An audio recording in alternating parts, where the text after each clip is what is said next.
How close are the Boston Red Sox to getting back to fully healthy?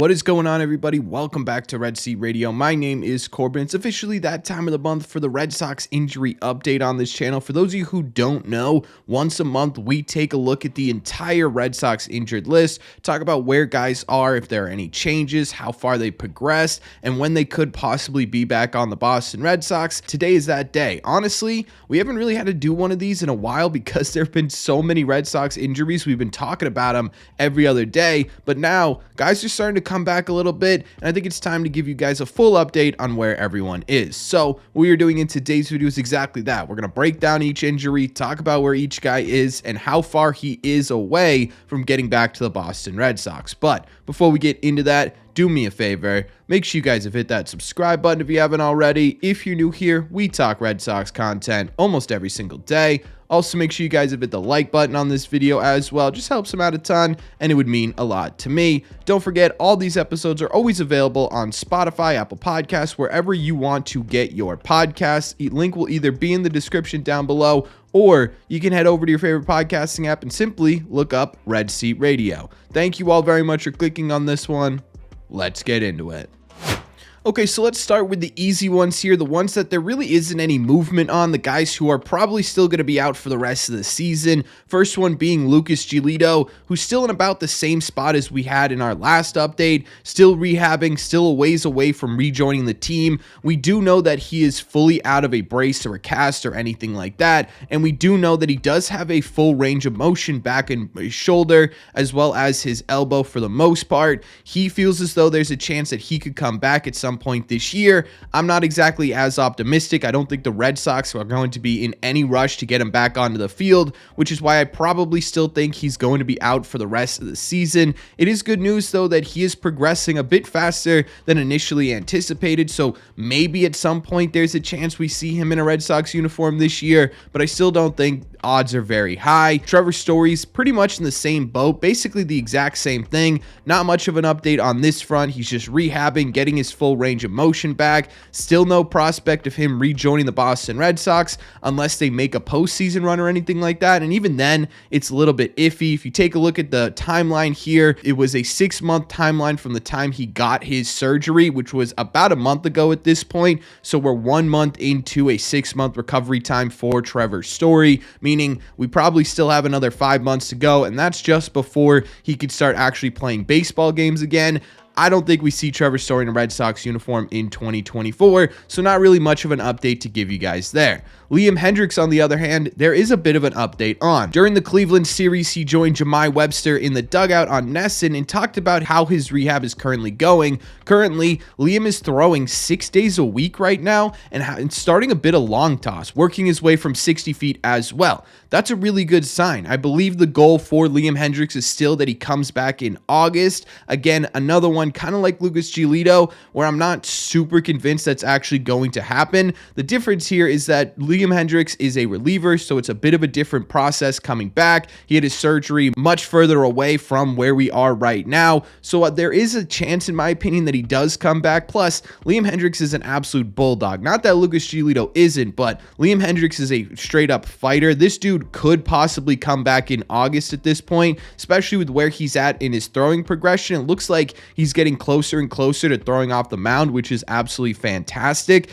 It's good. If that does happen, it's going to make the Red Sox deadline super interesting, right? Because you're going to have to move someone to get Liam Hendriks into the bullpen, whether that's Kenley or Chris Martin. It could make for a really interesting Red Sox deadline. Again, I'm personally not super optimistic that Liam Hendriks comes back in August. I could see maybe sometime in September for a late playoff push, hopefully, or something like that. But I just don't see August in the books right now. Again, who am I to doubt Liam Hendriks, though? So we'll see. The update there is that he is throwing 6 days a week, which is pretty impressive. Triston Casas, kind of like Lucas Giolito and Trevor Story, there really isn't much to report on here, mainly because he is just still trying to get himself right before he even starts rehabbing activities, to be honest with you. What we did find out since our last injury update on Casas is that it wasn't actually a stress fracture in his rib. That was what most people were saying it was. That's That's what most people were assuming happened to Triston Casas. And I guess it's good news they didn't actually fracture his rib. What he did do, though, is tear the cartilage in his left rib cage, which really doesn't change much in terms of his recovery time or the actual recovery process itself. That's essentially the same thing as stress fracturing a rib in terms of everything that you have to do to get back onto the field. Right now, the estimated time for torn cartilage in your rib is about 6 to 12 weeks. The earliest Triston Casas can come back to the Boston Red Sox is June 21st. I would guess we're more likely to see Casas sometime mid-July. Obviously, he still has to get himself right. Then he's got to get himself into baseball shape, which is going to also entail a lengthy process here, as well as some rehab time. So I don't think he'll be back right when the 60 days ends. Honestly, I really just hope he doesn't try and push it too far, bring himself back too early. I don't think the Red Sox will let that happen just because of how big of a piece Triston Casas is to not only the Red Sox currently, but the Red Sox of the future. I don't think they would be willing to risk that. I don't think they would allow Triston Casas to risk that. But if he does come back too early and that rib cage isn't fully healed, it could make it even worse and a more prolonged injury. So honestly, Casas, take your time, man. Take your time coming back, please. We need you not only for 24, but for 25 and beyond. And honestly, I think that's more important at this point. So Triston Casas, not a stress fracture, but a torn cartilage. Again, doesn't really change the timeline all that much. The next guy on this list is Masataka Yoshida, who right now is a flat-out mystery. We have absolutely no idea what is going on with Masa. He was placed on the 10-day IL back on May 1st, which is now 9 days ago. I think it's pretty safe to assume he will not be coming back at the end of his allotted time on the IL, right? We're probably not going to see Masataka Yoshida tomorrow in a Red Sox uniform. In fact, no one really knows when we're going to see Masataka Yoshida again. It started with when he jammed his thumb during an AB, then it swelled up. Now he's been to 3 different doctors, 2 different specialists trying to figure out what's wrong, and no one can seem to figure out what's wrong. In fact, in Masa's own words through an interpreter, he said, all I could say right now is it's a rare case. It's a pretty rare case, seeing opinions and getting advice right now. I have no idea how you can go to a couple of different people and still have absolutely no idea what's going on with your thumb. There's really, I mean, I wish I could give you guys more of an update, but it's such a mystery. We just don't know. Honestly, him and Casas are really, really missed in this lineup right now. The Red Sox are striking out a ton, and that's 2 guys who really are known for not being huge strikeout guys, or the bare minimum being guys who work at bats.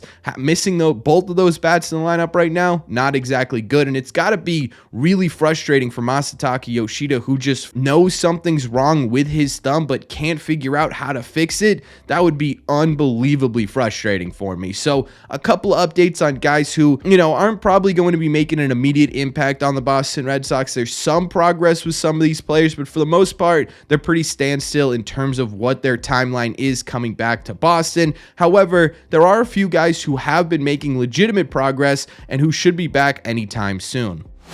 The first one of those players is Brayan Bello, who should be back actually really soon in a Red Sox uniform. In fact, he should be coming back this weekend. Alex Spear reported after Brayan Bello's start in Portland that he would be back in a Red Sox uniform and on the mound for the Red Sox this Sunday against the Washington Nationals, which is only a couple of days away. He did make a rehab start this week, like I just mentioned. It didn't go very well in terms of statistics, 2 2/3 innings, allowing 2 earned on 4 hits, but he did strike out 5. He also walked 2 as well. To be honest with you, I see a couple of people saying, oh, he's not ready to come back. Oh, this stat line proves he's not a very good pitcher. Listen, I don't really care at all about what a player does on a rehab stint. I think, to be honest with you, they aren't going down there trying and looking to dominate 20-year-olds in AA. They're more so looking to ensure that different things within their mechanics and their throwing motion aren't hurting whatever was ailing them and ended up with them on the IL, right? They're just trying to make sure their body is right before they rejoin the Boston Red Sox, and that's exactly what Brayan Bello was doing down in Portland. He wasn't trying to prove that he can outmatch 20-year-old players who are trying to make it to the big leagues. He's just trying to prove that he is healthy enough to rejoin this team. So I'm not worried at all about the statistics on his start, and it's a really great thing that he is going to be rejoining this team on Sunday, getting back into this rotation, hopefully picking up where he left off. Another player who's making really great progress in terms of his recovery as well is Garrett Whitlock, who is scheduled to throw a bullpen batting practice for the Red Sox before their home game tonight. That's right, Garrett Whitlock will be on the mound before today's game, getting himself right, and then after that, process starts with getting him back onto the mound in an actual game situation. After 5 days from the time he threw his bullpen, he will start his rehab assignment, which for Whitlock means he should be going on rehab assignment in May, on May 15th, which would schedule him coming back on May 20th. It ended up being a bit longer than 15 days, but we are going to be getting, hopefully, a full Red Sox rotation by the end of May. And it's kind of wild that the Red Sox haven't had one of those since their home opener, and yet have still managed to continue to push out one of the best, if not the best, rotation in Major League Baseball. It's going to be absolutely massive for this team to get a full rotation going forward, obviously. And honestly, it just feels good to give you guys a mostly positive injury update video. The last player I want to give you guys an update on is Rob Refsnyder. Technically, he's not really on the IL. He was day-to-day with some left hamstring tightness that he suffered in the Minnesota series. Alex Cora mentioning during the Atlanta series that he should be back in a relatively timely manner. I wouldn't be surprised to see him at all in this Washington Nationals series. Maybe not tonight, maybe not Saturday, but Sunday, I would guess, would be probably right around the time that we start to get Rob Refsnyder back into this lineup. And kind of like Masa and Triston, Rob Refsnyder coming back and rejoining this lineup, which is something I didn't think I'd be saying at the beginning of the year, especially with how well